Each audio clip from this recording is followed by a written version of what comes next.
Boa noite, mais um Lanterna, que tem o formato de uma aula, e tem o formato da gente discutir muito mais a conjuntura, muito mais a essência, as estruturas do que o dia a dia. Perdão, até falei conjuntura, a gente tem muito mais para discutir o geralzão, né, a visão de longo prazo.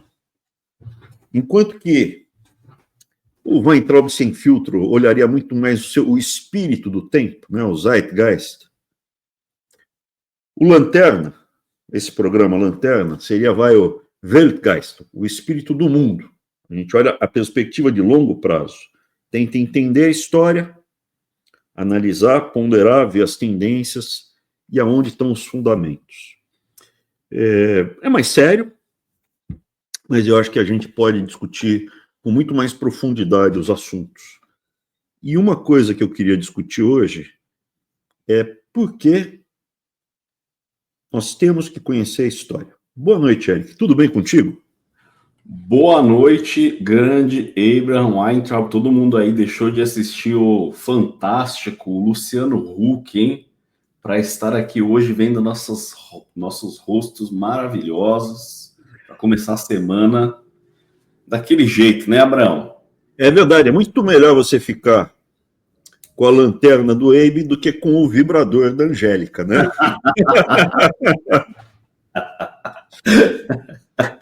A sorte que é fechado. Deixa eu só falar, pessoal, você que está assistindo, deixa o like aqui, porque eles não mandam a quantidade de pessoas que estão ao vivo.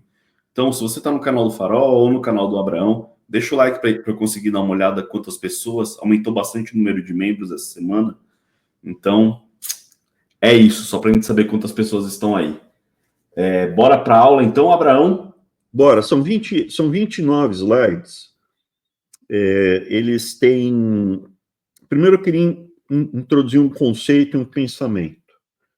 As minhas projeções, elas têm um grau de acerto elevado. Tem, não é falta modéstia. Tem um cenário, meu patrimônio veio disso. A minha grana principal, as grandes porradas que eu dei na vida, é capacidade analítica. Capacidade analítica, ela é baseada, isso é o projeto futuro. Olha, daqui a tanto tempo, antes do que todo mundo está vendo, eu consigo enxergar alguma coisa para onde está indo. Como você faz projeção? O principal instrumento de uma projeção racional, óbvio, vou jogar búzios, não é a minha praia. Eu tenho aqui o meu Mr. Predictor, tá? Mas o Mr. Predictor não vai deixar Talvez o Jeff Bezos fique rico com isso, mas ninguém vai ficar rico com isso. Tudo na vida, pelo menos o que eu posso passar da técnica de análise, eu procuro ver correlações. Para eu ver correlações, eu não consigo ver correlações do futuro, eu consigo só ver as correlações do passado.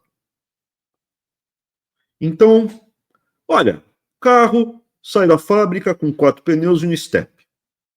Moto sai com 2. Se eu tiver um número de quantos pneus estão sendo fabricados todo mês, eu consigo ter uma estimativa de quantos veículos estão sendo produzidos todo mês, mais o estoque de reposição. Então, eu consigo montar um modelo baseado no passado para projetar o futuro. Eu procuro ver correlações. Não só para pneu, para tudo. A produção de energia é um ótimo indicador de como está o nível de atividade de uma economia. Consumo de energia. Outro, produção de papel e papelão. Por quê? Porque as embalagens. Exportação e importação, o déficit, para a gente estimar para onde vai lá na frente a estrutura de onde deveria estar a taxa de câmbio. Agora, para grandes ciclos históricos, eu olho para o passado e procuro ver correlações, comparações ao que temos hoje. Então, não se trata só de falar uma frase de efeito, tipo a do Karl Marx, que eu não vou nem citar, que a história se repete a segunda vez como farsa. Isso é bobagem. Eu vou direto nos pensadores que eu realmente gosto. Primeiro slide. Edmund Burke. Edmund Burke, conservador, medula, né? Um povo que não conhece a sua história está fadado a repeti-la. Essa frase é show. Volta aqui a linda cara do Little Abe.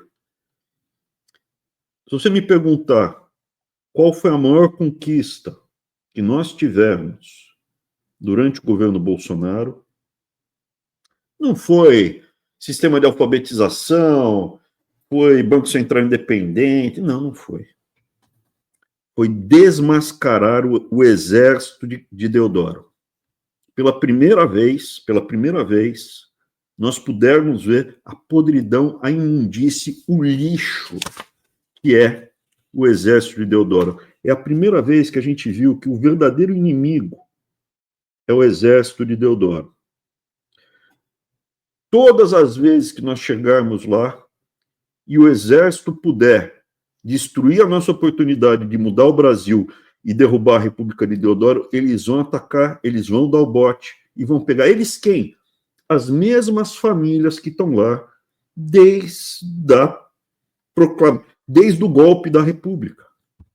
São famílias de generais. Às vezes não tem o mesmo sobrenome, porque às vezes o cara tem uma filha, e aí a filha casa com um caboclo lá, e aí é o genro do cara que está substituindo, depois o neto dele e o bisneto com outro sobrenome. Mas são famílias de generais. Você vê o coronel Cid, desmaiou, chorou, cacarejou, o papi dele estava lá, todo enrolado, todo lameado nesse furdúncio da venda das joias. São famílias, família Braga Neto, família Ramos, família disso, família daquilo. O Deodoro da Fonseca, o sobrinho dele, o Hermes da Fonseca, voltou ao poder. Então a gente precisa, não é matar, mas certas famílias, olha, não podem mais estar no exército. A gente tem que refundar o exército e esses caras aqui vão fazer outra coisa da vida. Você lá vai ser dentista, contador, vai ser motorista de caminhão, qualquer coisa, arruma um outro trabalho. Tá? General não pode mais. E vamos fazer um pente fino nos contratos do Exército, porque eles vão ter que devolver dinheiro caso eles tenham roubado. Prótese peniana superfaturada é brincadeira, mas aparentemente tem muita coisa superfaturada. Vamos atrás. Tem general honesto, vamos refundar o Exército de Caxias, sem bastão de comando prussiano, sem frescura, tem que ser um exército como é nesses tops do mundo. O coronel e o general comem a mesma comida que o soldado. Igual. A patente que mais morre em combate em exército bom, em termos proporcionais, temos 10% do... 1% dos soldados morrem em combate, 10% dos coronéis morrem em combate. Exército bom é assim. O coronel está na linha de frente, o general um passo atrás, sem frescura, sem cantar de galo. A aeronáutica, o Miguel falou aeronáutica, né? A aeronáutica basicamente é, transporte de ministro do STF, ministros do Lula, linhas aéreas privilegiadas. Infelizmente, tem os caras que ficam pilotando Super Tucano na fronteira, tá, mas pouco abate. Tem pouco abate, você vê? Esse avião que caiu agora aí, na Barra Funda, estão falando que talvez, hipoteticamente, tenha coisa errada dentro dele. E que teria sido sabotagem para pegar. Exército Brasileiro, Força Aérea. Entra um monte de coisa errada no Brasil, sai Brasil é terra de ninguém. É terra dominada, a República de Deodoro é terra dominada por criminosos. Que agora o Bolsonaro quer acabar com a ficha limpa, né? Como se não bastasse. Mas, enfim, pelo menos agora caiu a máscara e, aparentemente, já as pessoas não estão nem mais defendendo o Bolsonaro, está só apoiando dia e noite. Mas, voltando, se nós não tivéssemos descoberto a nossa história do lixo que é o Exército de Deodoro, Exército, Marinha, Aeronáutica, Exército, tá? Nós estaríamos fadados a continuar repetindo. Porque foi a mesma coisa ali com Hermes da Fonseca, depois com Getúlio Vargas, depois Dutra, depois regime militar, depois agora com Bolsonaro. Bolsonaro é a vertente política do Exército de Deodoro, bolsonarismo. Estamos fadados a repetir, com todas as suspeitas históricas de corrupção do Exército. Então é importante. Vamos falar de outro grande pensador que eu gosto. George Orwell. Quem controla o passado, isso é, se sou eu que tenho a narrativa dos livros de história, você vai aprender história comigo. Eu vou te ensinar história. Então, eu estou controlando o presente. E se eu controlo o presente, eu controlo o futuro. O que o Exército fez quando chegou ao Brasil? Ele foi lá e falou, ó, Dom Pedro I era um mulherengo, imprestável. Era mulherengo. 22 anos, casou, casamento arranjado, não amava a mulher que lhe deram para casar com ele. Infelizmente, a princesa Leopoldina tinha depressão, não se cuidava, era coxa, não tinha aparentemente um hábito de tomar banho todo dia.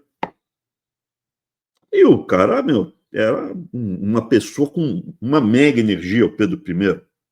Mega energia. Ele era maior que a própria vida dele. Chifrou. Admirava ela intelectualmente. Eles foram muito parceiros intelectualmente. Mas não rolou na cama o amor que a Leopoldina queria. Destruíram todo o mito fundador do Brasil, inventaram Tiradentes, que não era... Tiradentes não é nosso inimigo. O cara lá que tentou fazer a independência de Minas Gerais para não pagar imposto. É isso. Tiradentes foi isso. O mito fundador do Brasil está baseado em outros alicerces, e é isso que a gente está tentando resgatar. E quem controla o passado, controla o presente. O Exército de Deodoro mentiu, contou um monte de mentiras da fundação do Brasil. Pedro II era um fraco, era um bobo, não sei o que lá, mentira. No final da vida, depressão, que nem a mãe, entregou o país para essa escória do Exército, sem lutar. O Conde D queria pegar a Marinha e mandar liquidar os golpistas.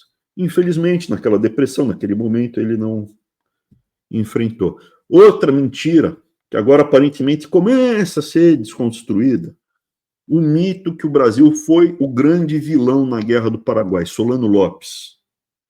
Era o herói e o Brasil, os brasileiros, os vilões. Mentira. Solano Lopes era um fascino, um assassino. Se ele tivesse ficado no poder, ia ser um lixo, ia ser um horror, uma droga. Então, é importante isso, olhar a história, porque com a história, com os exemplos históricos, eu consigo aprender, a gente consegue influenciar as outras pessoas e a gente consegue antever o que vai acontecer. Se lá atrás eu tivesse sabido que o Exército Brasileiro foi, é e continuará sendo o Exército de Deodoro, que é um lixo, eu não teria embarcado, óbvio, na campanha do Bolsonaro. Eu não sabia, agora eu sei. Outra chance para alguém do Exército, nunca mais. Exército de Deodoro, nunca mais. Nossa meta é refundar o Exército e resgatar o Exército de Caxias. Esse Exército republicano, positivista, é nosso inimigo. Vários exemplos históricos que se repetem por erro, ignorância, burrice ou acaso têm o mesmo resultado. O mais famoso deles, Napoleão, expandiu, brigou com a Inglaterra, não conseguiu invadir a Inglaterra, porque perdeu a batalha marítima para passar o canal, foi para a Rússia. Invadiu a Rússia durante o verão, chegou no inverno, o general inverno, é assim que os russos chamam, general inverno. General inverno caiu, e no inverno russo, só russo sobrevive. 30, 40 graus negativos, se você não cresceu nesse ambiente, se você não tem a bota do russo, não tem a roupa do russo, não tem a luva do russo, você morre. Aconteceu com Napoleão, aconteceu com Hitler. Briga na Inglaterra, não conseguiu, perdeu a batalha aérea, que depois permitiria mandar os navios pelo Canal da Mancha, não conseguiu, esqueceu a Inglaterra e foi para a Operação Barbarossa. Invadir a Rússia, mesma coisa, exatamente igual. Então, eu acho importante a gente resgatar a história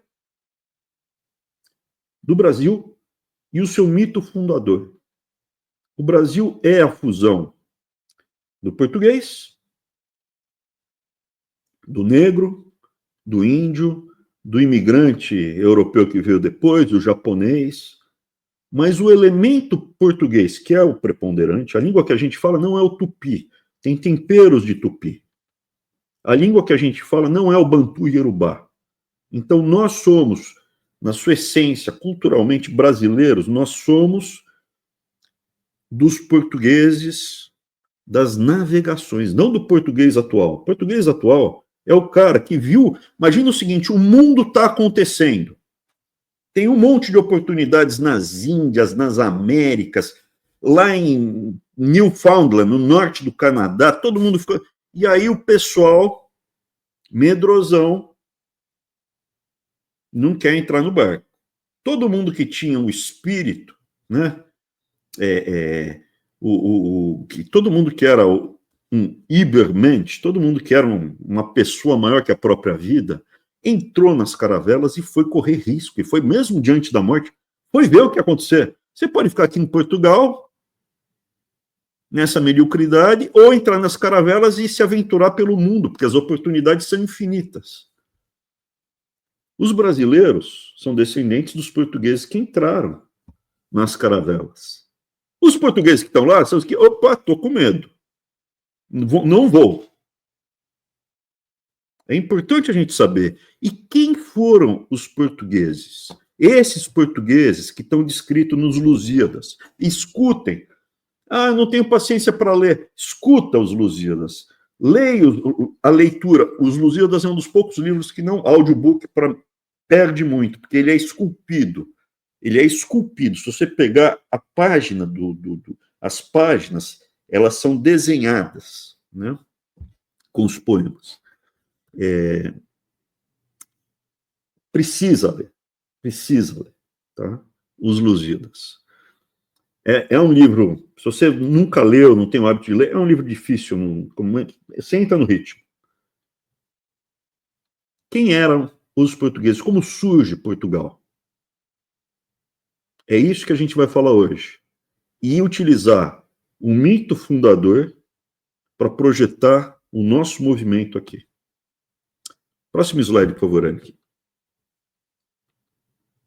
Então, aqui, né, séries temporais é o que eu uso para fazer as minhas projeções. Então, basicamente é isso. Você pega ciclos, você pega a história de qualquer coisa. Consumo de energia, papel e papelão, pneu, etc. E você usa para projetar o futuro. A dificuldade de fazer isso é que, de vez em quando, existem revoluções tecnológicas, uma coisa completamente nova, que muda toda essa que eu falei na aula passada, né? No episódio, no primeiro episódio da Lanterna, que vocês viram, era sobre isso. Agora a gente vai discutir a utilização de técnicas como essa na nossa análise. Isso daqui é só chá de hibisco com gelinho, tá? Fiquem tranquilos, não estou bebendo Campari. Eu ainda não cheguei nessa... Acho uma droga, Campari. Ainda não cheguei nessa fase. Muito bem. Vamos falar primeiro do ápice da cristandade. Deixa eu ampliar aqui que eu estou ceguinho, só para ver. Ano 600, por volta aí do século 6, ano 500, 600, o tamanho, não do Império Romano, aqui não era Império Romano, o Império Romano já tinha caído.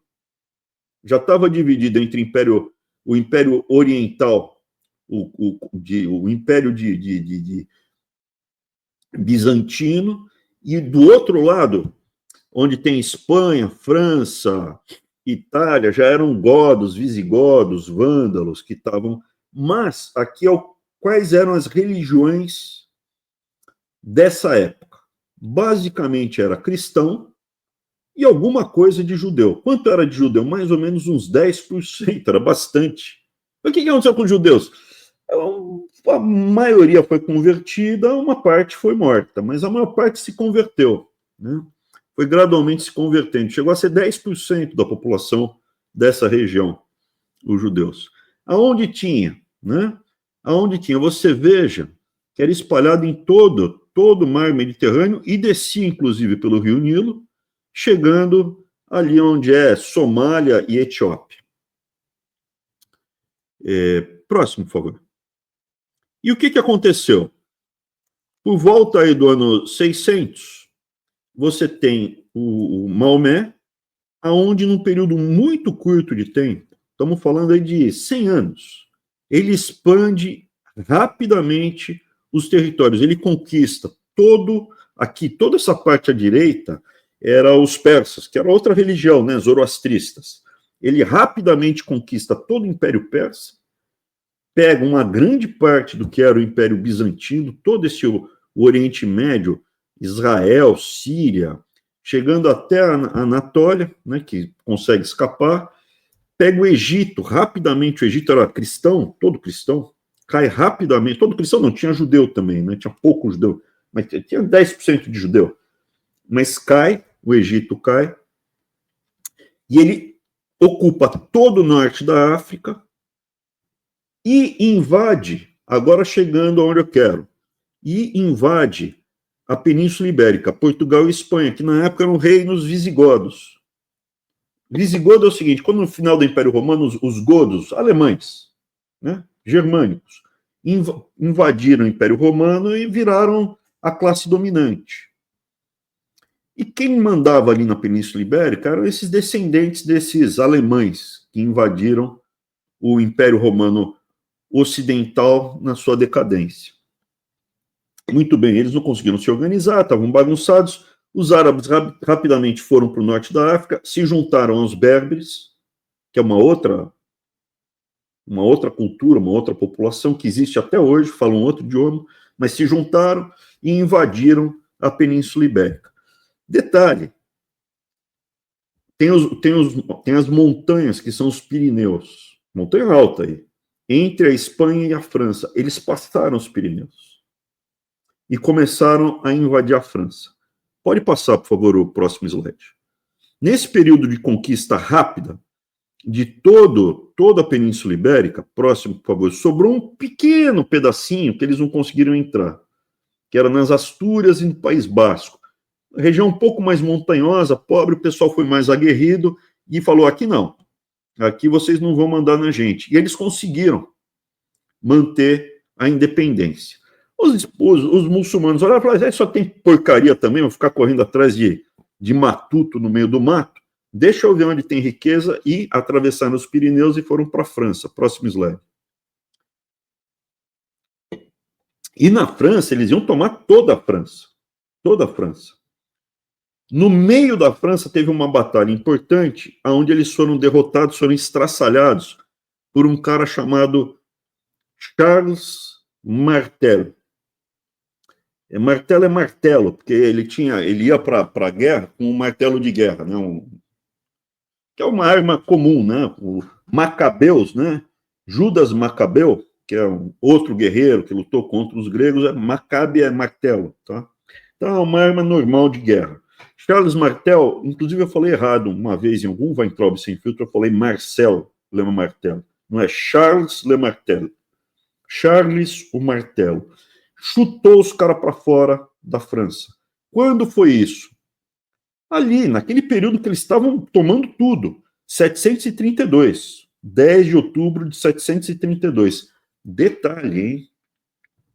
O nazismo, muito em função até do... Eu gosto do Nietzsche. Eles roubaram parte da ideologia do Nietzsche. A irmã do Nietzsche era uma nazistoide. E roubaram a ideologia do Nietzsche e deturparam e utilizaram. O Nietzsche, ele se queixava muito do cristianismo. Ele falava, olha, cristianismo, com esse negócio do amor ao próximo, então, é uma coisa para fracos. Enfraqueceu o gigante, louro, guerreiro do norte da Europa. Está lá nos livros do Nietzsche, tem isso. E a culpa do cristianismo, o cristianismo é uma invenção desse povo sacerdotal, a palavra é sacerdotal, desse povo sacerdotal judeu.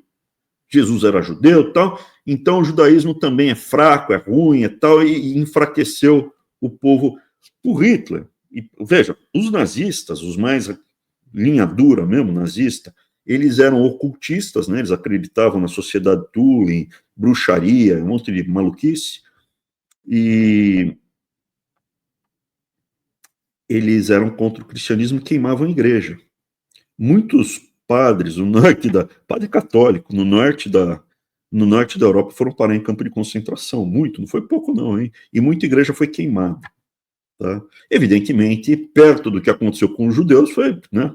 Mas ele tinha isso. Tem uma declaração do Hitler que ele fala, caso esse infeliz do Charles Martel não tivesse vencido, hoje talvez os arianos já tivessem dominado o mundo, porque hoje seríamos muçulmanos, e os muçulmanos é um povo muito mais guerreiro, muito mais combativo, etc. e tal. Tá? De novo, nessa aula aqui eu não estou atacando o islamismo, não é a minha praia, já li o Corão. Existem diferentes vertentes do islamismo, assim como tem diferentes vertentes do cristianismo, tem também do islamismo. Tem ismaelita, tem sunita, tem xiita. Em Omã, por exemplo, é uma coisa muito mais branda. Diferentes abordagens. Na Turquia, tem várias sufis, tem um monte, tá? Tem algumas linhas que são mais duras, mais pesadas, e outras que são mais suaves. Existem momentos que endurece, momentos que é mais tolerante, tá? De um modo geral, é assim que acontece. O Farol da Liberdade está de braços abertos para os muçulmanos. Quiserem vir, dentro dos nossos valores, maravilha. O que não pode... Vamos queimar a mesquita? Não pode queimar a mesquita. Vamos queimar terreiro de macumba? Não pode queimar.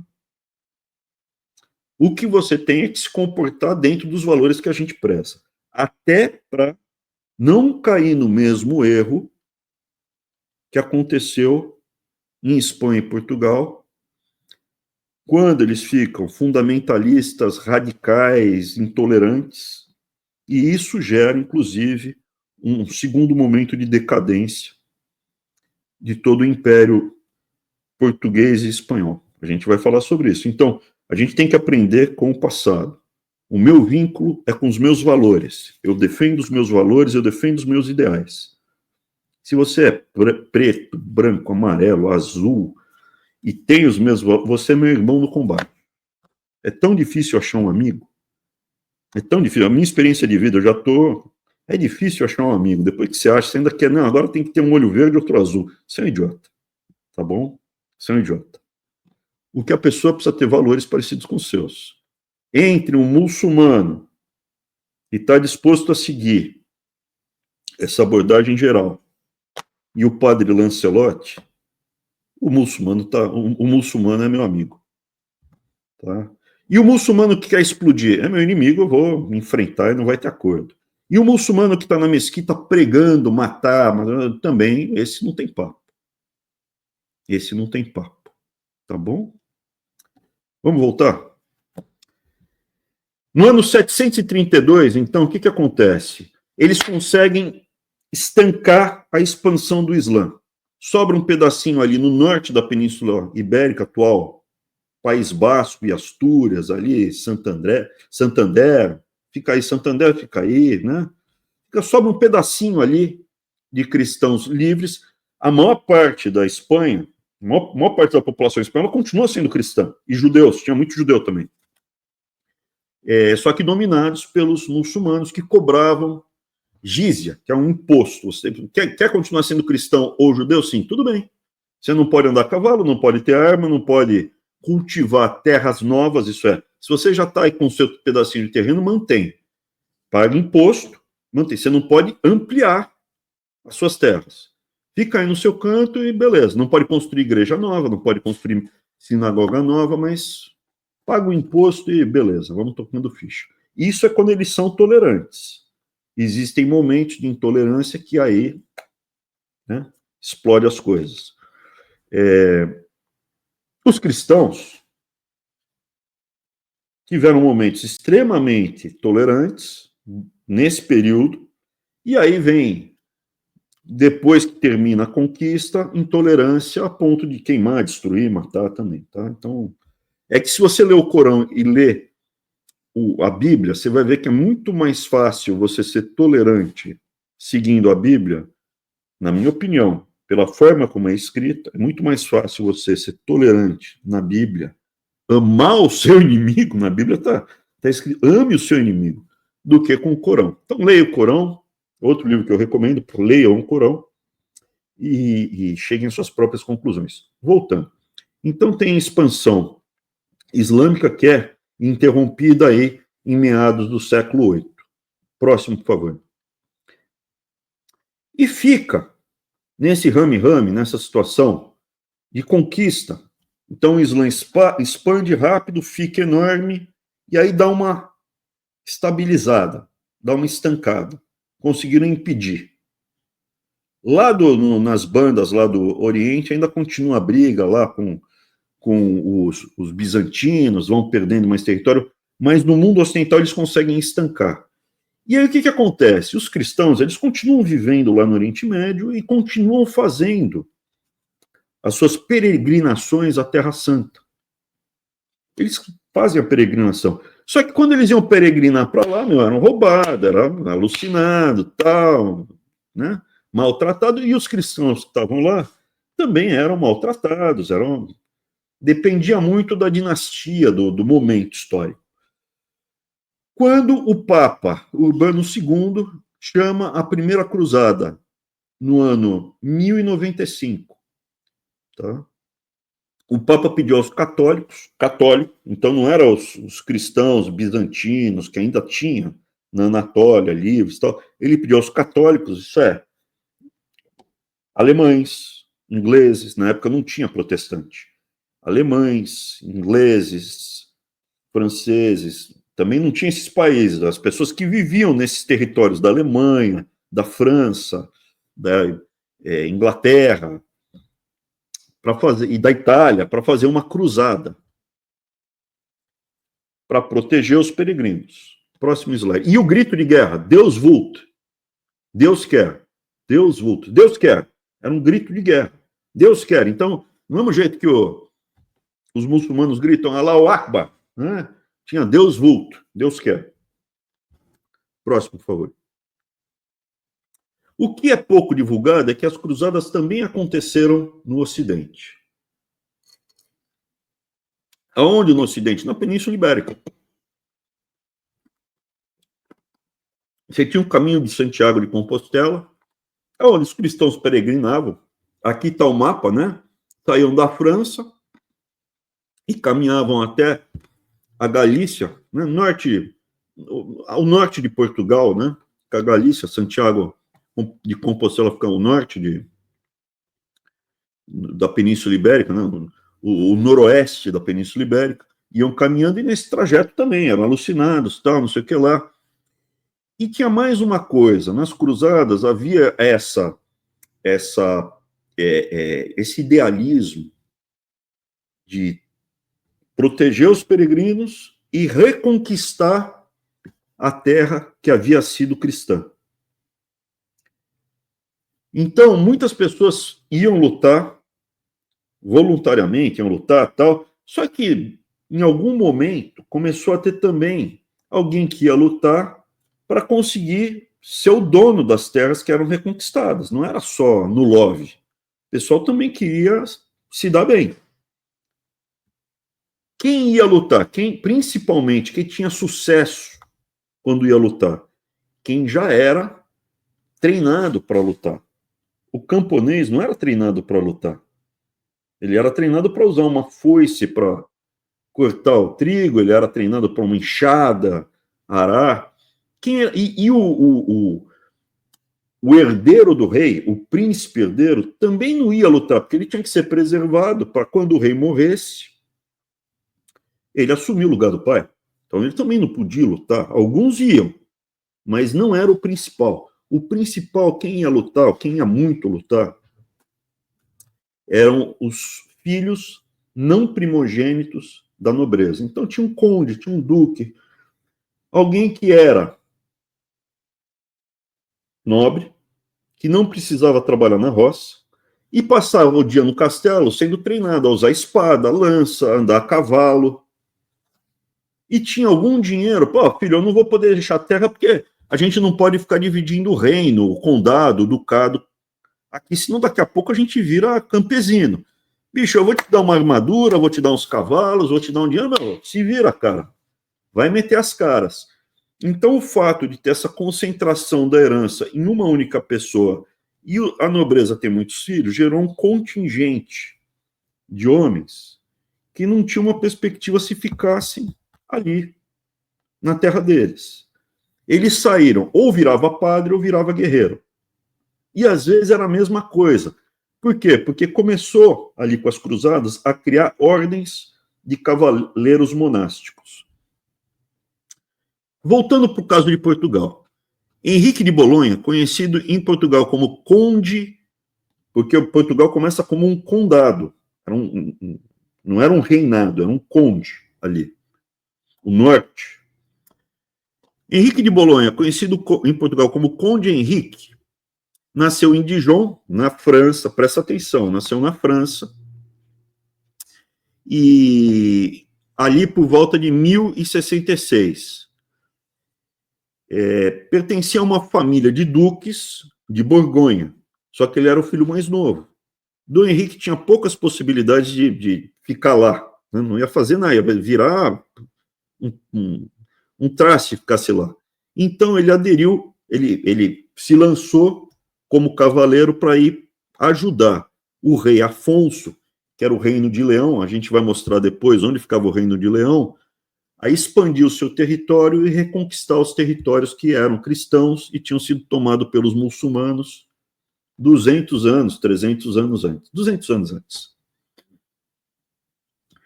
Em função do sucesso dele como cavaleiro, guerreiro, líder, ele acabou recebendo a mão de uma filha ilegítima, filha bastarda, fora do casamento, do rei de Leão, e depois ele recebeu o ducado. Ele seria, o condado, ele seria conde de Portugal. Pedacinho de terra no norte ali de Portugal, era o condado de Portugal, desde que ele continuasse sendo subalterno, vassalo, pagando imposto para o rei de Leão, tá?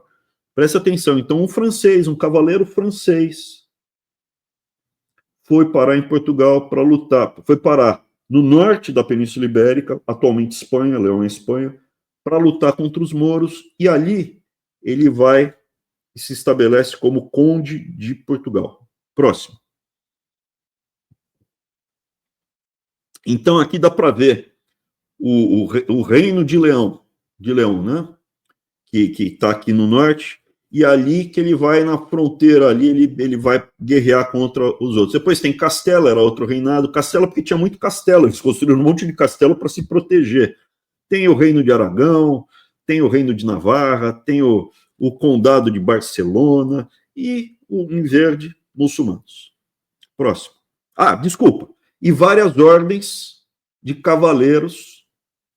Tinha os templários, tinha os hospitalares, tinha Calatrava, que era uma ordem de cavaleiros ali da Península Ibérica, tinha Santiago, tinha a ordem de Santiago, tinham vários cavaleiros. Os mais famosos, hospitalares, que é essa bandeira preta com a cruz branca, e os templários, que é o mais famoso, que a gente vai falar sobre isso.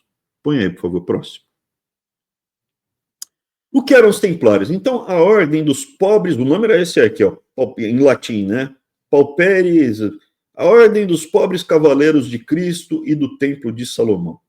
A sede ficava lá onde é a Esplanada das Mesquitas. Atualmente, na época, não era a Esplanada das Mesquitas, né? Era onde ficavam os templários. Foi fundada após a Primeira Cruzada. Lembra? 1095. Uns 20 anos depois, fundaram a Ordem dos Templários. Quem fundou a Ordem dos Templários? O principal foi esse daqui, ó, o Hugo de Pains. Depois tem o Godofredo Saint-Omer, Hugo de Campagne, André de Montbard, Fulk d'Anjou. Veja, são todos nomes franceses, com exceção de 2. Os 8 que fundaram, foram 8 cavaleiros primeiro que fundaram lá em Israel a Ordem dos Templários. Desses 8, 6 eram franceses. De onde?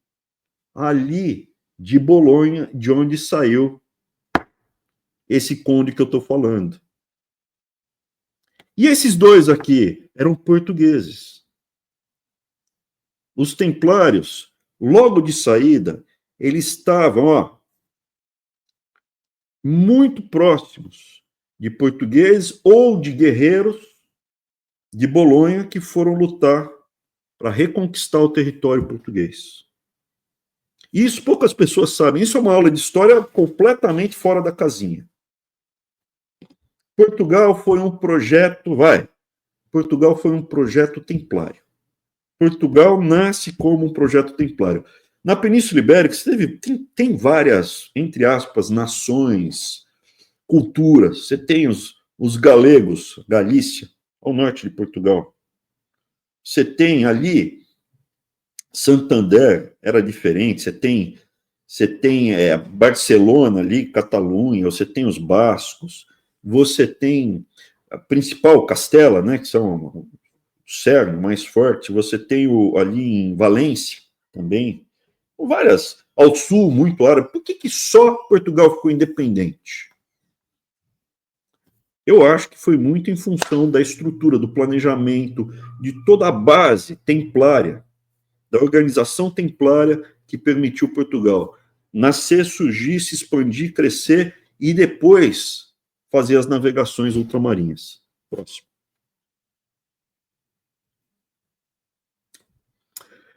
A ordem chegará ao comando ao condado portucalense logo no começo, ainda quando essa filha bastarda, né, ela fica viúva, né, o cara morre, e aí ela começa a dar algumas fortificações, algumas terras à ordem dos templários. Tá? No começo não tinha muita gente, não, meia dúzia de malucos só, tá? 20 malucos. O começo dos templários foram 8 malucos. 8 malucos. E ela tem um filho.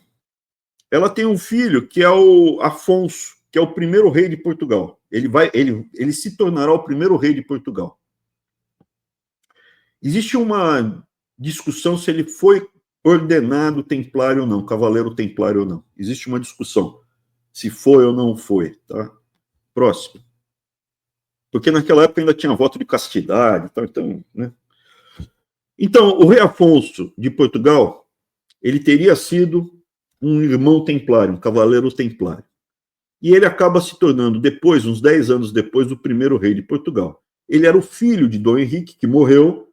A mãe dele manteve as relações com os templários e deu fortes terras no condadozinho que começa ali no norte de Portugal.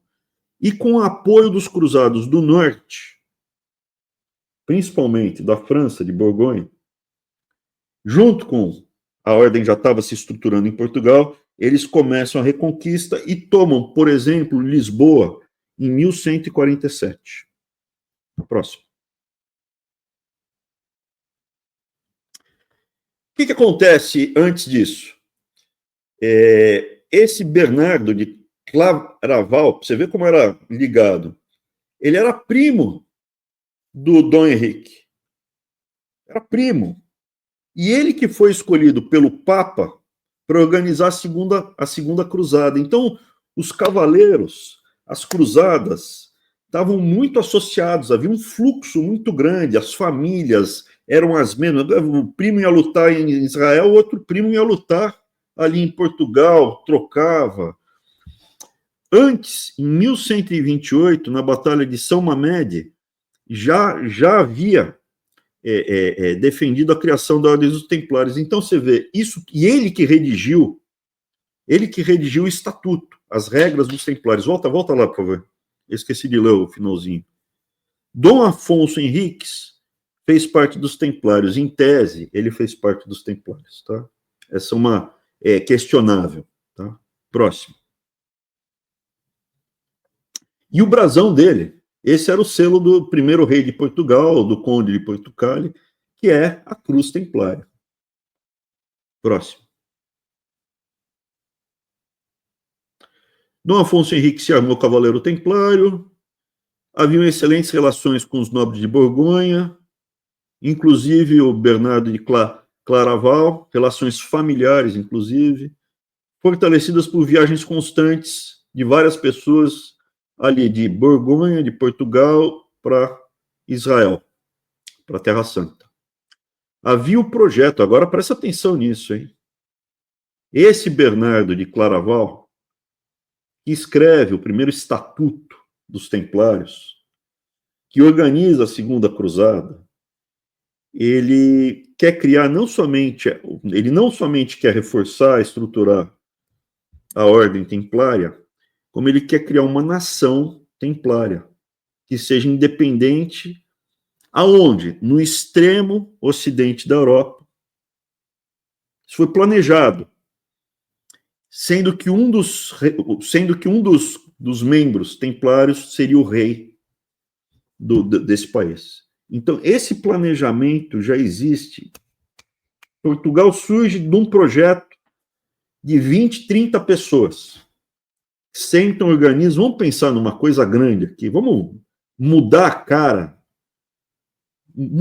a cara dessa região aqui. Pega um pedaço, na época não é um papel em branco, deve ser um pergaminho, vamos começar a rabiscar, trocar umas ideias.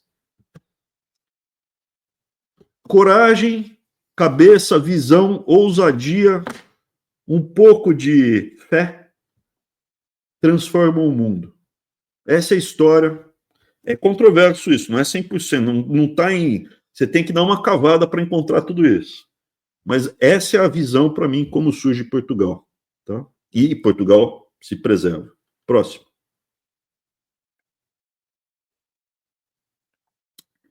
Três importantes marcos na reconquista do território português coincidiram com essas etapas do desenvolvimento da cristandade no Ocidente e no Oriente Médio. Lisboa foi com a Segunda Cruzada, a primeira conquista de Silves, Terceira Cruzada, e quando fecha, toma o sul de Portugal, tá? Que é a Quinta Cruzada. É junto, as cruzadas com a expansão de Portugal, quando fortalecia os templários, quando tinha mais fluxo de dinheiro, de negócios, tudo. Nessa quinta fase, nessa Quinta Cruzada, os templários já eram gigantes. E aí não era mais meia dúzia. E Portugal já era uma nação importante. É importante também ter em mente que os templários deixaram de ser só cavaleiros, mas eles, como tinham a presença desde a Terra Santa, Europa, em várias partes da Europa, tinha ali na área que estava sendo reconquistada, Portugal, Espanha, eles tinham fortes fortificações, mosteiros, fazendas, eles não precisavam pagar o dízimo. Então, se você fosse, você não é templário, mas seu irmão é templário, se naquela região os templários ficam fortes, junta dinheiro, você acaba criando uma estrutura poderosa de guerra, de negócios, de finanças, de navegações. Eles tinham navios, porque eles faziam comércio. E principalmente na parte de finanças, o que acontece? Transportar riqueza, ouro, era muito complicado. Então você fazia cartas aonde alguém depositava o seu ouro em Bolonha ou em Portugal e sacava na Terra Santa. Ou vice-versa.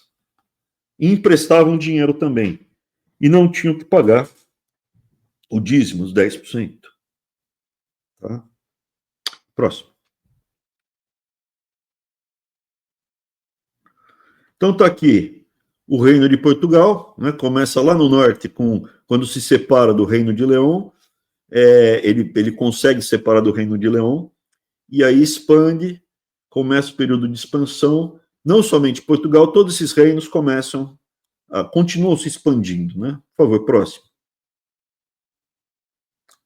Só que a reconquista de Portugal fecha a sua fronteira, ele vai até o final e conquista tudo em 1249, 250 anos antes da reconquista espanhola terminar.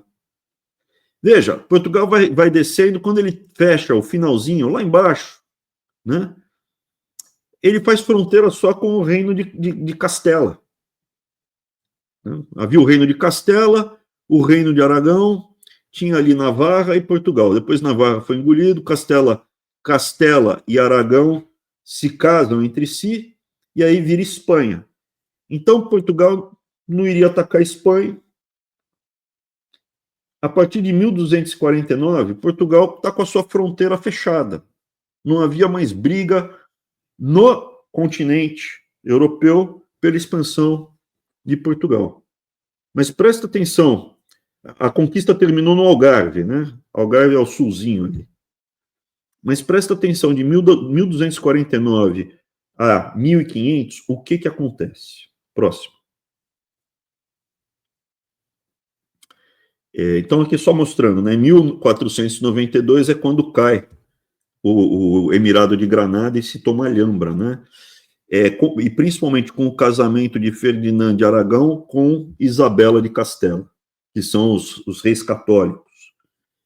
E a partir daí você cria na Espanha uma abordagem menos tolerante, aonde até aqui, né? Até aqui, por exemplo, o judeu, vida normal, tinha muito judeu vivendo normalmente em Portugal, trabalhando nos ministérios do rei, sendo finanças, sendo médico, vida normal, um monte de judeu apoiando, inclusive, a Reconquista. E se olhar os sobrenomes, muitos cristãos novos, porque sempre vai misturando, né? A mesma coisa ali em Castela e em León. Só que quando fecha a Reconquista, em 1492, quando fecha ali, começa uma abordagem bem mais linha dura. E isso acaba gerando uma decadência posterior, mas eu acho que eu não vou falar nessa aula, tá? Essa abordagem da Inquisição planta a semente para a destruição dos reinos, para a decadência dos reinos de Portugal e Espanha. Eu falo depois, eu explico depois isso, no futuro. Me lembrem, se vocês gostam desse estilo, me lembrem que eu explico. O que aconteceu nesses 250 anos com os templários? Próximo slide. Entre 1249, que Portugal fecha, e 1492, no ano de 1307, o rei Filipe da França, onde tinha muito templário, ele estava endividado, tinha muita dívida com os templários. E aí ele começou a espalhar mentira, falando, mentira, acho que é mentira, que os templários eram sodomitas, que eles adoravam o diabo, que eles faziam um monte de sacanagem. e pressionou. Na época havia disputa para ver quem ia ser o Papa, que Papa ia ser. Como o Filipe era muito influente, ele pressionou o Papa Clemente V a aceitar a condenação dos templários. Então ele condenou os templários, falou, ó, eles são sodomitas, hereges, adoradores de Satanás, tal, e o Clemente, ok.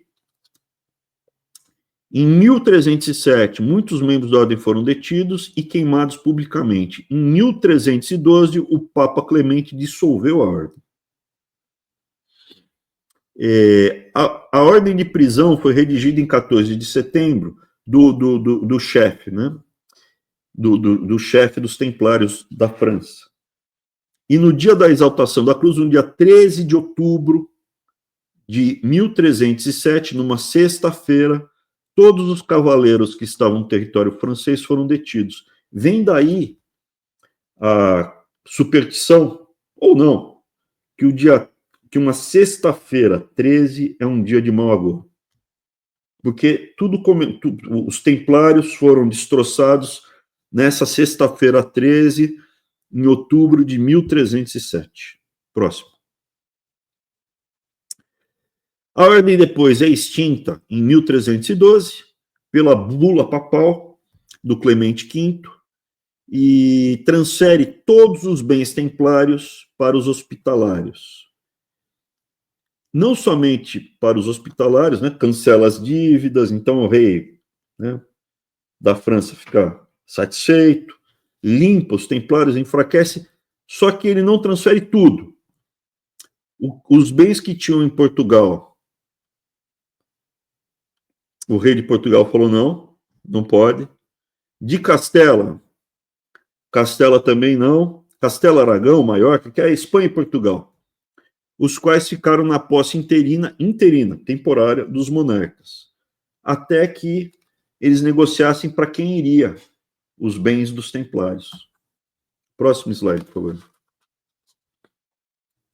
O líder do templário, né, que é ele dizem, a lenda que ele amaldiçoa a sexta-feira 13 ao ser queimado. E essa crença foi reforçada porque no mesmo ano, todos os executores do Tiago de Molay, o Papa Clemente morreu, o Filipe, o rei, morreu, vários executores morreram. Então morreu um monte de gente depois, na sequência da execução dele. Então reforçou essa maldição da sexta-feira 13. Próximo. Alguns cavaleiros conseguiram escapar, porque não foi só na França, saíram perseguindo eles na Europa do modo geral, extinguindo alguns conseguiram escapar. Alguns foram para a Escócia, dizem que criou-se da fusão dos templários com a Ordem dos Pedreiros na Escócia e na França a maçonaria. Teria surgido daí. Não sei se é verdade, essa é uma lenda urbana. A maçonaria surge desses cavaleiros templários e da Ordem dos Pedreiros. Né? Os pedreiros tinham como se fosse um sindicato, uma guilda. Né? Se fosse um sindicato, e tinha um monte de códigos e apertos de mão para dizer se você é um mestre de obra, você é um cara sênior, mais baixo e tal, e juntou com os templários.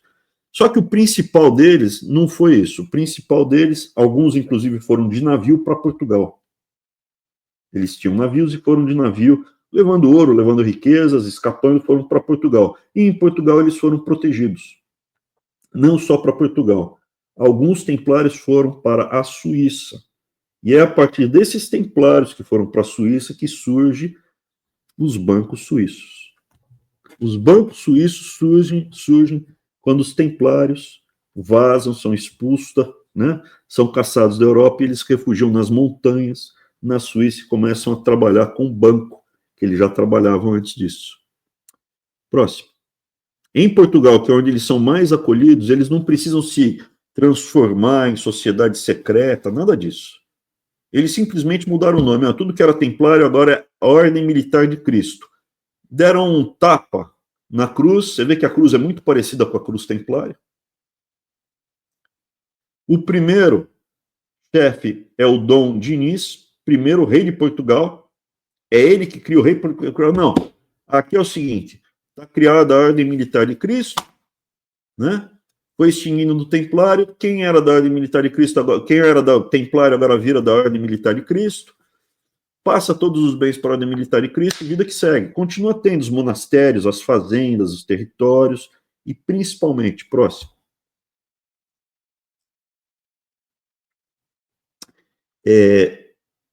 você tem a figura, em 1420, de Dom Henrique. Ele era filho desse rei que recebeu os Templários, mas ele não era o filho mais velho. Ele não seria igual aos outros, né? Você não vai ser nada. Se não vai ser nada, cara, então vai tentar a sorte. Ele se tornou o chefe dos novos Templários da Ordem de Cristo e ele funda as escolas de pesquisa de navegação no sul de Portugal, ali nessa última parte, no Algarve, onde eles haviam conquistado. Ele funda, traz pessoas de várias partes do mundo, traz pessoas de diferentes religiões, inclusive muçulmanos, judeus, tal, para pesquisar astrolábio, bússola, mapa, tudo, as velas, navegar. Só que ele passa a colocar como símbolo nas velas a cruz, essa nova cruz templária. Durante a vida de Dom Henrique, você tem a descoberta da Ilha da Madeira, dos Açores, onde você começa a colonizar lá. Você tem, eles conseguem ultrapassar o Cabo do Bojador. Eu teria que mostrar na África, mas o que acontece? Eles não conseguiam atravessar por mar, contornando a África, a parte do Saara. Eles não conseguiam chegar à parte verde da África, que fica ali na Costa do Marfim, na Nigéria, em Gana. Então ficava só ali, até a Mauritânia. Quando eles descobrem a passagem, como faz para passar, que basicamente é se afastar da costa. Né? Eles se afastam da costa, ali tinha tudo Recife, pedra, se afasta da costa e aí consegue passar. Eles chegam na área que tem mais trocas, você não precisa mais levar caravana para chegar em Gana, e em Gana tem ouro, tem marfim, tem escravo.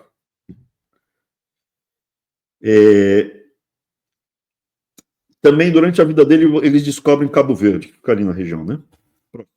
Mais ao sul. Que a história sirva de inspiração para a nossa estratégia de reconquistar o Brasil. Primeiro, tem que ter uma visão gradual. Vamos fazer tudo de uma vez, vai mudar tudo? Não. Etapa, prioridade, sequência, estratégia, implementação, planejamento.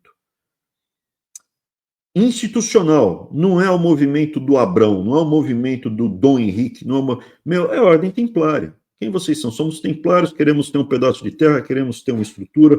Note-se, muitos deles, a maioria, inclusive, não era celibatária. As pessoas que estavam envolvidas aí com a ordem dos templários eram pessoas relativamente normais, que tinham as suas famílias, tocavam as suas vidas, faziam os seus negócios, e tinham na Ordem dos Templários um instrumento para defender e implementar os seus projetos. Então a gente tem que ter uma estratégia, planejamento, visão de longo prazo. A abordagem institucional não é weintraubismo, é farol da liberdade. Abordagem econômica, visão econômica, como a gente mantém, como a gente estrutura, para onde vai o território que nós conquistarmos, os espaços que nós conquistarmos, eles têm que ser sustentáveis médio e longo prazo. Tem que ter uma abordagem científica, método, processo, pesquisa, cultural e simbólica. Esse simbolismo, por exemplo, de colocar a cruz templária é para demarcar território, sim. Você vai notar que ao longo da minha trajetória lá no MEC, várias vezes eu fui a locais para demarcar território. Vou lá demarcar território. Esse território daqui é meu, não é de vocês, tigrada imunda. Tá? O Bolsonaro veio com essa mentira que ele foi convidado para a posse do Trump. Eu fui lá até a Casa Branca.